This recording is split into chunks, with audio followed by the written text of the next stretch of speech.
music is as important as air. You know what I'm saying? It's like, it's like it brings you it. It definitely will brings you a vibe. If you want to hear some silence, you know, that's I feel like that's music.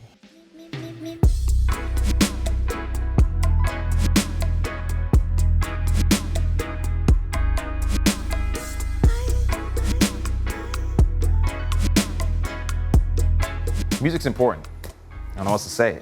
It can turn bad moments good and good moments great. It can provide an escape from our daily hustle and bustle, or just an excuse to break out in a dance, which makes the architects of our audio treasure just as integral. Kaytranada, the Haitian-born Canadian-based DJ and producer, got his start as a teenager teaching himself how to produce and DJ in his parents' basement.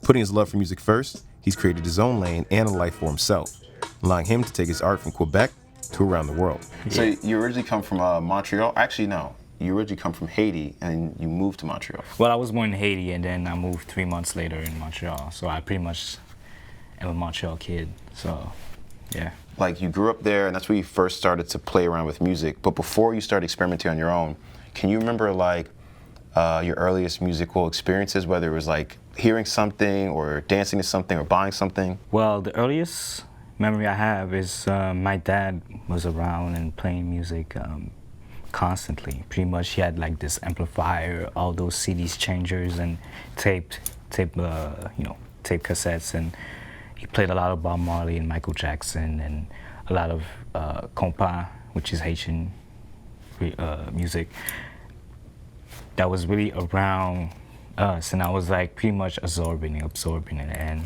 on the other side, I had older sisters that went to Haiti. I go to Haiti every like summer. That went over there, and then I guess my aunt had the satellite, so she could have recorded every music video that was around 96 or 97, which is like Biggie, Outkast, Lil Kim, Jay-Z, so many artists that is in there. And I used to run that tape, like every day. I used to watch that instead of cartoons and kid stuff. Like pretty much music videos was my thing. Even when I was growing up, I still had, like always had music in my head, like whatever my favorite song was, Instead of focusing in class to learn, I was pretty much always beating on the table and do weird shit with my pen. So like, that could be music related, percussions, but I wasn't really thinking about being a producer, but I just knew I had music in me no matter what. So you're kind of taking the music as it comes, whether it's like via video, cassettes, radio. What about like the internet?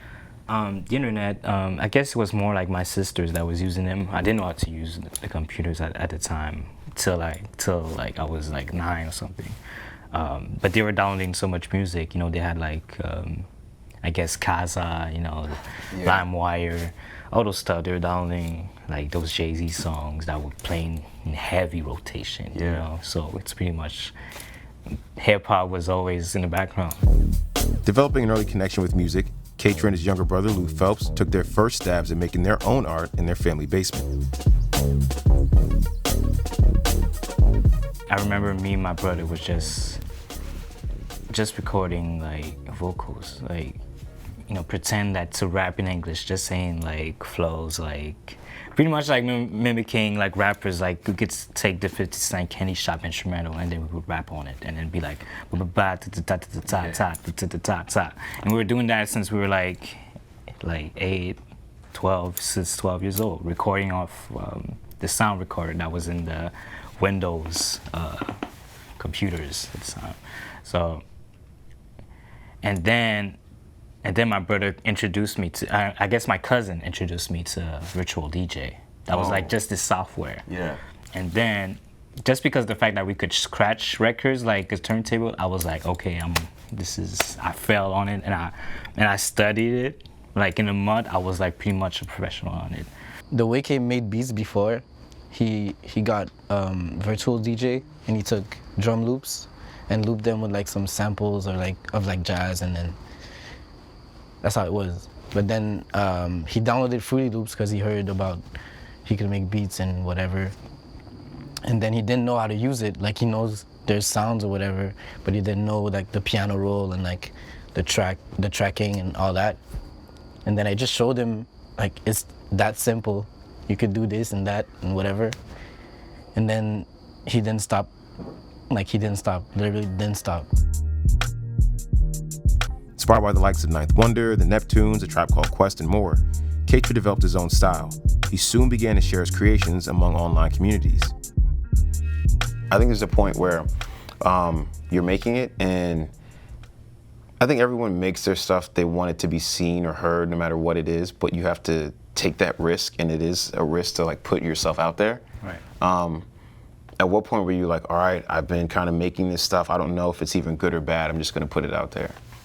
I guess it was just like the first year after I made my first beats or whatever. Like, At what age were you? I was probably 14 or 15 at the time, and then MySpace was around, so I used to upload all these beats. And then I learned about Bandcamp. Like, there was this world about beat makers around YouTube as well, that people were pretty much sharing. They were making all that type of boom bap stuff, that Knife Warrior, Madlib, or JD, that team, Flying Lotus, all that stuff. Yeah. Like, there was this little crew, underground crew. Like me, I was in it. There's other producers that are big now that was in that circle. Like as teenagers? Yeah, just as teenagers, we were like driven. It's like, it's not like we were told to do that. It's like it was naturally being like this. You know, we were not aware, but we were like, yeah, we look at the sample I found. Oh snap, that's so dope. I'm gonna flip that. Yeah. And it's like this whole community on YouTube and MySpace, and we were like linked, and we put our stuff on Bandcamp. People buy it. You know what I'm saying? So it was like, it was a little money on our pockets and on our PayPal. It was his relentless drive and balanced creativity that propelled Kaytranada as he moved through and blended genres like house and hip-hop, sharpening his skills, releasing mixtapes, and earning support online. But eventually he had to put his creations to the test in real environments. At what point, like, do you ever take this and perform it anywhere? You know what I mean? Like, does it leave your house before? I mean, like, it's clearly you're sending it on the internet, you're putting it on Bandcamp, you're creating this community online. But what is it like? Are you taking it out to parties? Like, how are you testing this on people? How are you pushing it into the world? I found this community like in Montreal, and they had this beat maker scene, which was a lot of producers that came together and show off what they've been doing. It's this event called Art Beat Montreal, yeah, and it's pretty much a round table, and you play your beat, and it's like 3 round tables, and you play that shit, and people go crazy. And it's like, I remember doing my first show over there, and people went crazy, like where did you come from? Yeah, and I'm like, yeah. I've been sent you, bro, like pretty much like in my suburb home, pretty much in my basement all day, and then pretty much I get the props that I need at home, and it felt heartwarming. So I was like, okay, it made me realize a lot, you know. And that's when my mom was like, no, you need a diploma. I remember driving with my mom, like me and my mom driving down to like the supermarket or whatever. And like she was like, yo, you gotta tell Kay to like decide what he wants to do with his life or whatever. And I'm like, Mom, trust me, Kay is gonna make it. Kay's gonna make the most money. He's gonna be the first one to have a real job, like out of all of us. I was 18 and I was still trying to finish my high school because I had so many bad grades. So I was like pretty much in adult school and trying to get my diploma done. But in the meantime, I was doing money, DJing at bars and playing beats, doing beat sets, opening for a lot of people like Teebs and, you know, like Shigeto and all those people. That was like kind of like new to me. Not new, but like, you know, producers that knew. But at the time, it was whoa, I opened for these guys. So it's kind of like, so something's starting for sure. Kaytranada hit a personal crossroad as his music career was beginning to pick up steam, forcing him to choose between the life his parents hoped for and the life he wanted. While I was trying to finish school, like I had this one course that I had to finish. I had to go to LA to do my first boiler room, which was the boiler room that we were talking about. Oh yeah, yeah. And then the epic boiler room. Yeah, that was really a fun night. And then, you know, it's my first time in LA, first time going to the States for music, and it was like, okay, this is something that is it's starting to become something, and I was believing it, and then I did this whole set playing all my stuff, and people were liking it pretty much, and yeah, and I dropped this EP, the Kaytra EP, that was like people loved it, and yeah, and I came back home after that, trying to finish my high school, and I had to go on tour to Europe. And I had to do this exam really quick before I went on tour, but I didn't end up passing it. So I was like, I'm done. I'm gone, yeah. I'm gone. I'm going to Europe. I'm sorry. He bet on himself and won. His first tour was successful, boosting his confidence and confirming to himself that he was on the right path. Over the years, he built his name up with original production and remixes that have gone on to become modern classics, like his rework of Janet Jackson's If. But for Kaytranada, the goal is to release his own album with his own sound. I mean, before the album dropped, I was like, I really didn't know like what the people wanted, because like people really loved the more boom bap stuff I did, and people loved the the remixes that came with. I mean, at the time it was like, damn, how am I going to come together with this album? It was really weird at the time. So like when I dropped 99.9%, I decided to just be me, and I was like, man, F this genre BS, like just do what you gotta do. And it came together just being, I guess, my sound. People were like you went this, you went there, but it's like your ish. So I was kind of like proud that I kept my ish, you know what I'm saying? Like to just keep my sound alive, but like with all the genres I'm doing, whatever is slow tempo or high tempo. It was pretty much what I did. His debut studio album, 99.9%, released in 2016, was met with critical acclaim, even garnering the Polaris Music Prize, awarded to the best full-length Canadian album. And just like the majority of his work, Kaytra produced the album in his family basement in Quebec. I mean, everything is remade, but I was probably in the corner making beats with a PC that was shutting down every 30 minutes, but that was pretty much the foundation of everything. Even with DJing, when I started DJing, it comes from there. How do you keep your sound, how do you keep it new and keep evolving, but also still have like a signature? I mean, honestly, like I don't think about, doing new. I just do it, you know what I'm saying? So like, in some ways, it's like, I keep on doing me, so that's what the signature is. You know what I'm saying? So it's like, I don't think about it. Like, I just do it. Just do it. Yeah. Pretty much. Are there things that inspire your music that aren't music? Yeah, I mean, definitely like just scenery, like films and like scenarios,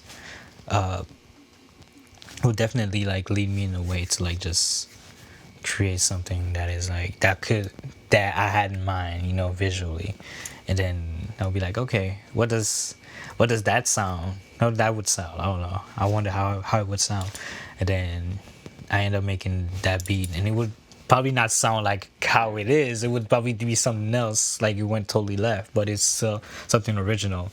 Right now, I guess your main things you're producing and you're DJing. Mm-hmm.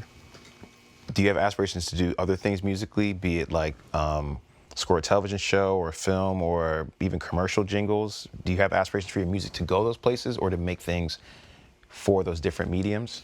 Definitely. If they ask me to do a commercial or a score, you know what I'm saying? Score is like a dream of mine to actually do that, that would be crazy. Also, I used to direct films. I used to edit films, edit videos. There was a lot of music videos. Like with my brother, like we used to have this side project called the Celestics, and he needed music videos. So I was pretty much using like my camera, my digital camera, and I don't know. It felt like this at the time when I was in high school. It felt like the same drive I was doing while I was producing music. So maybe I'll probably do films. Even then, the visuals of my shows the videos are edited by me. Oh, wow. Yes. Well, not currently, but last year, the whole 99.9 tour was pretty much a mixture of what I edited and what the label edited for like the visuals. related to like the art that was around my album. So that, yeah. It's sick. We're here in your basement where you made your album, but in the same place where you made some of your earlier stuff. And we're talking to you about making music. Do you ever trip off that? Like when you come back down here and you make stuff? Oh yeah. I mean, it's definitely the sickest thing sometimes. It's like, yo, like I made those beats here, I recorded here. I mean, I did everything here that I could, you know what I'm saying? So it's pretty crazy that, you know, this is what kind of saved us, you know what I'm saying? Like my whole family. Do you all have favorite songs of his? I do. If you had to pick one. Oh, that's a hard Now one. it's hard, right? Yeah. Oh, I like that. yeah. Girl is one of my top five. Girl. Oh my god, I forgot the word. Wait I off. bet Kevin. Wait off. Yes, wait off. Chella? Wait off is like, yes. Wait off, yes, because I like the drum and bass. The drum and bass on that track is, I love it so much. But yeah, these two, Bullets, instrumental, Wait Off, one with lyrics, Bullets. I have too much. There's like too many songs, and K knows like I can't really choose. So It was there since. Yeah, you've since said the it all. beginning. So I know too much. Like I know every song of K by heart. I know like just by like the beginning of the drum patterns. I know that's that song or like whatever. I'm like obsessed with the Creams in the Sky remix that he did though. Yeah. You know, it's hard to choose because the guy's a genius. I always say, I'm like, yo, you're a musical genius, truth be told. What advice would you offer someone that's like at home on their computer and they kind of want to figure out how to get into this? It's okay.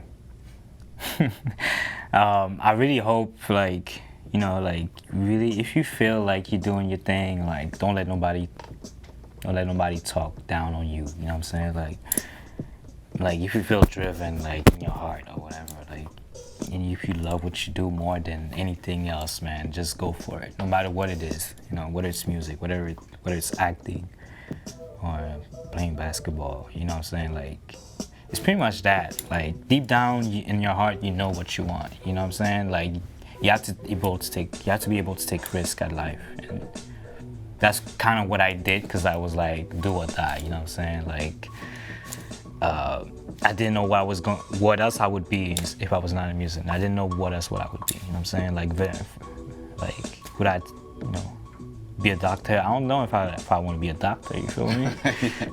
But it's pretty much about doing what you love and, you know, following your dreams. It sounds so much corny. Like it sounds really corny, but it's real. But it's so real. You know what I'm saying? Like deep down, you know what you want, and you should go for it. So that's what I think. Pretty much understand what, you know, like Kylie says, realizing stuff. You feel me? So it's like Kylie so it's pretty much that. It's like realizing stuff. but like it's pretty much that. It's like you realize things in life. You know what I'm saying? I've never heard that drop before. That's amazing. That's amazing. Yeah, but yeah.